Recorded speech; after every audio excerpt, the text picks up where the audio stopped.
안녕하세요 여러분, 부자오빠입니다. 오늘 코스피가 2% 넘게 빠지면서 새로운 국면으로 접어들고 있는 것 같습니다. 요즘 증시 거품론이 확산되고 있는데 오늘만 놓고 보면 조정장이 비교적 크게 온 것은 맞습니다. 그러나 지금까지 가파르게 오른 것을 감안하면 이 정도 조정은 매우 건전한 것이고 여전히 수십 프로에서 수백 프로의 수익률을 기록하고 있는 투자자분들이 많으실 겁니다.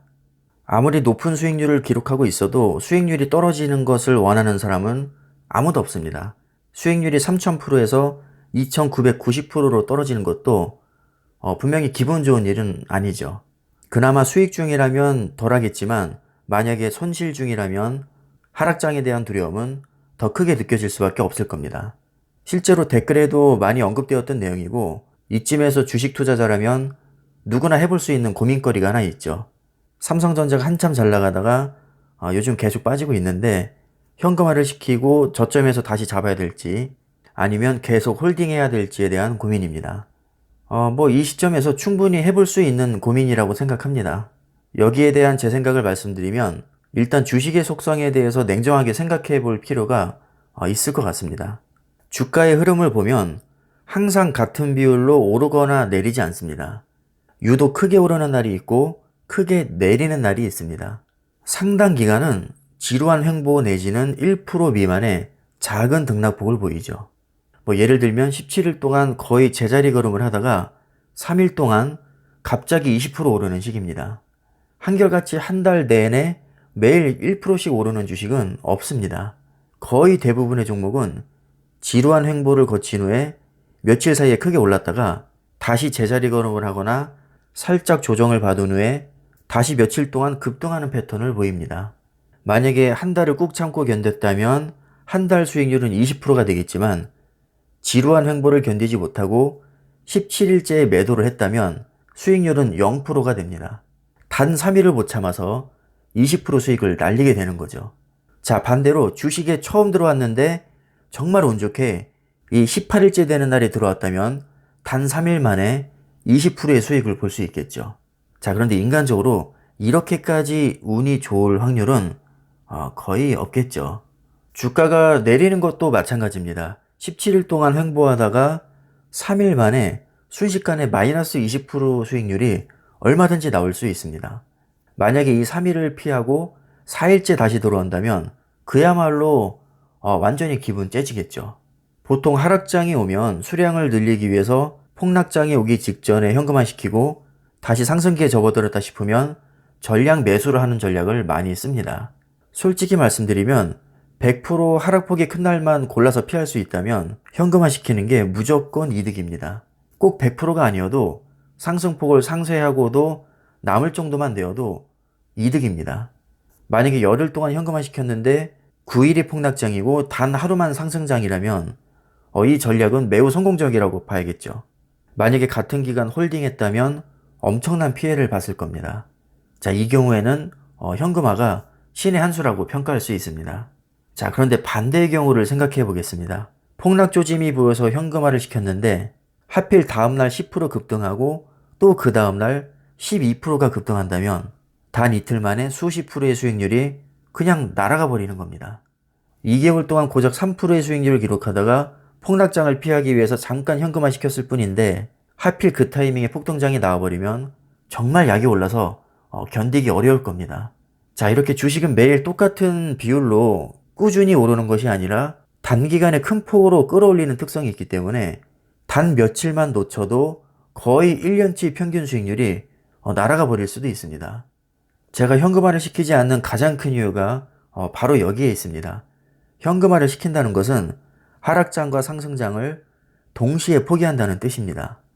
다시 말해서 주가가 오르든 말든 나는 전혀 영향을 받지 않겠다는 거죠.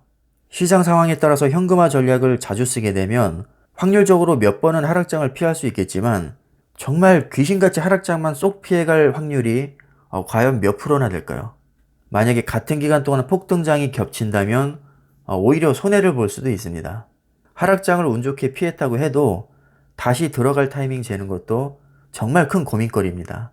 하필 내가 들어갈 타이밍을 재고 있는 며칠 사이에 1년 수익률이 50%에 해당하는 급등장이 나온다면 내가 그동안 하락장 피하면서 챙겼던 이득이 한순간에 다 날아갈 수도 있습니다. 주식을 20년 한다고 가정하면 20년 동안 현금화 시킬 타이밍 재고 다시 들어갈 타이밍을 수도 없이 많이 재야 될 텐데 저는 생각만 해도 너무 피곤합니다. 사람은 신이 아니기 때문에 그 누구도 주가를 예측할 수 없습니다. 폭락장과 폭등장을 예측해서 완벽하게 대응하는 것은 불가능합니다. 운 좋게 몇 번은 맞출 수 있겠죠. 자, 하지만 그것을 20년 연속으로 맞출 수는 없습니다.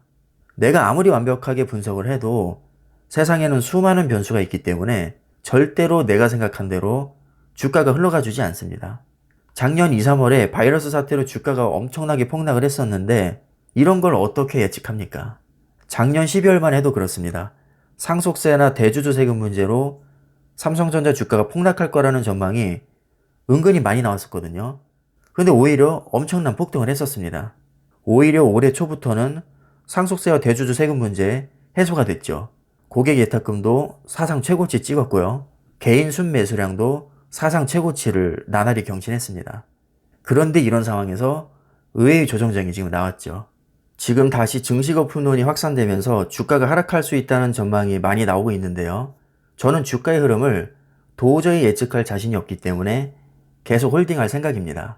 지금 분위기가 안 좋다고 해서 현금화를 시켰는데 의외의 폭등장이 나오면 단 며칠 만에 수십 프로의 수익률을 뺏길 수도 있기 때문입니다.